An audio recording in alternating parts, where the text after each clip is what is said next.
So we ended up with all them.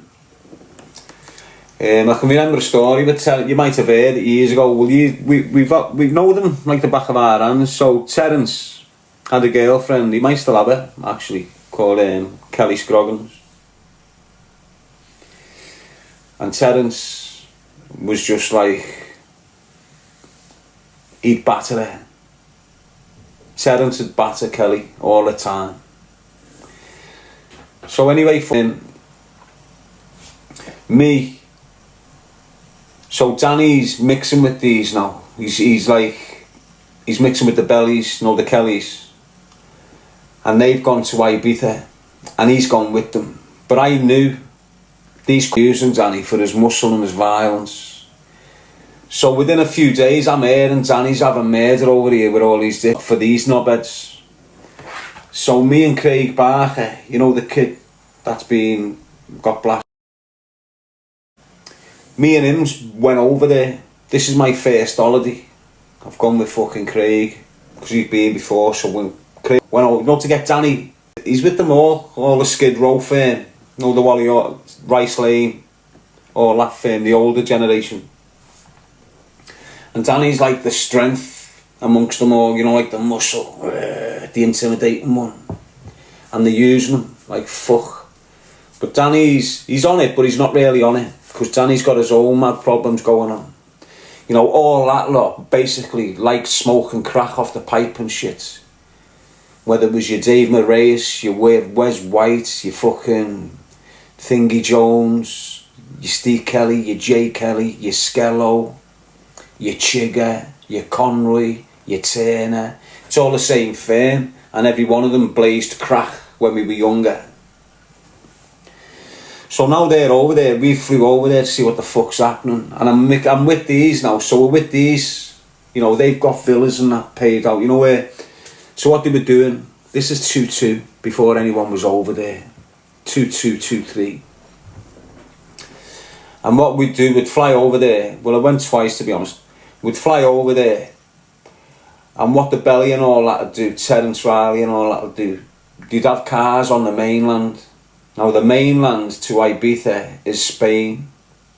So what they do, Conroy and all that, Turner and all that, they'd get cars robbed in the UK, have them plated up, get them to Spain, and fill them, the doors with tablets, magic, every drug, every party drug you can have, these cars would be filled. They'd just be banged on a ferry and come across to the island of Ibiza and be unloaded. And all the lucky men, these African kids on the island, on the promenades and all that, they'd all come to the group I'm with and get their parcels off them. Every one of them, every lucky man would come to this group and get their drugs off them. And loads of lads in this group would be all over the place shifting these parcels. It still happens the same way today all around the world now. Every party destination, it happens like that. So when you had that J thing you all murdered, or he fell or whatever a few months ago, it's the same setup. Been going for decades.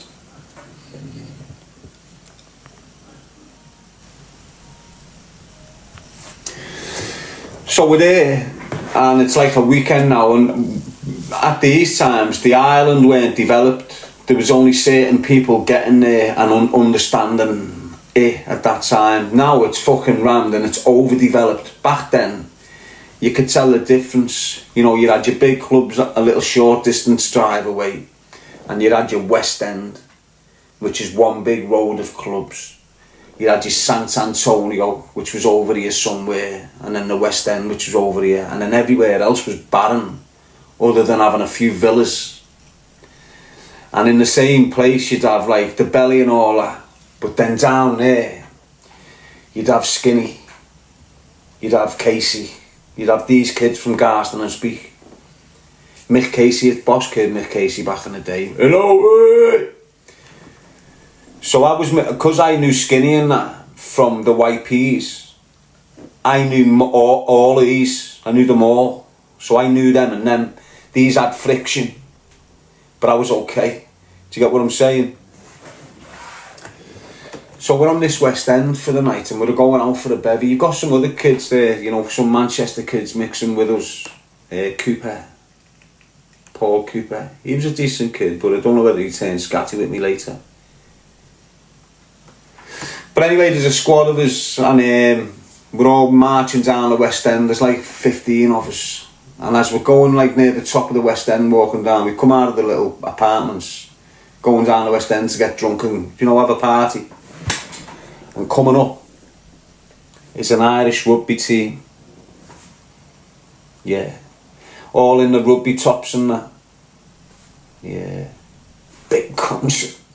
All pissed. So you just know what I'm saying, don't you? So it's going to go off here. Why? Because we're all rowdy with some steroid abusers amongst us. Big juice bombs. All pissed and aggressive. And then we've got the rugby team. And we're just coming up like this. Right in the West End, and we just went. It's just gone off. So it's gone off in the West End now, and the Garda don't give a fuck. When these Garda are on you, they're on you. Well, it was 20 years ago when I first going. Whatever it's like now, I don't know. So now you've got all this Irish firm and us fighting, and that makes us split up. So we all end up running because feds are coming and shit guard, and everyone just, the Irish and us just went ping. We know what it's like. You know, it's the fan with them, the civil guard. So fucking, we all end up segregated in different places. I'm on my own little thing with Craig, trying to fucking work out where Danny is. That's my main concern, Danny. Because at these moments, Danny's the one that's going to cause fucking trouble. Honest to God. So now, we're just looking for Danny. We can't find him, end up on a mad one. Danny's been mooching for the Kelly and that. When the apartment couldn't find him. Nobody all ran up, so he's been walking around looking for them. And he's heard Terence Riley. And his bird Scroggins. Terence Riley's at the back of a nightclub punching fuck out of his bird.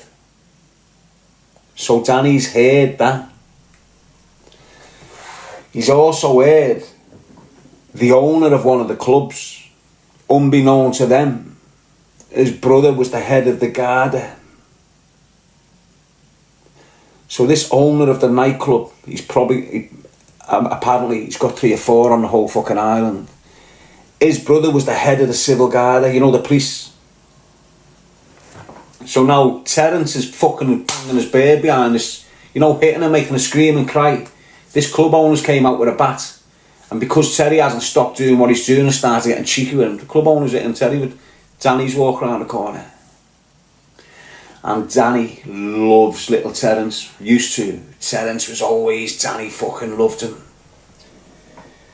Danny's walked round the corner and seen this with a bat targeting fucking Terry. He's gone over, took it off him and fucking weighed him in with the bat. Honest to God, the next day, Garda Civil are looking for the 2 Scousers. Me and Danny. Kicking hotel rooms and all over the gaff searching for me and Danny. We're just hiding out in this shit villa in the middle of nowhere praying.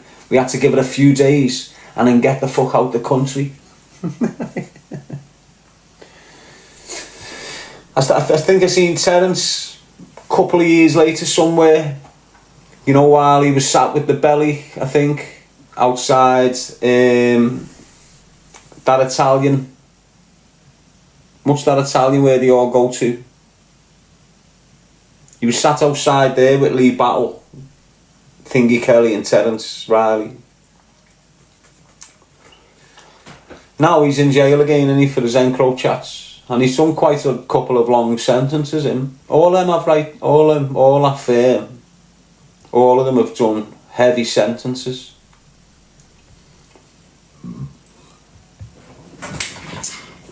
San Carlos, that's it, yeah.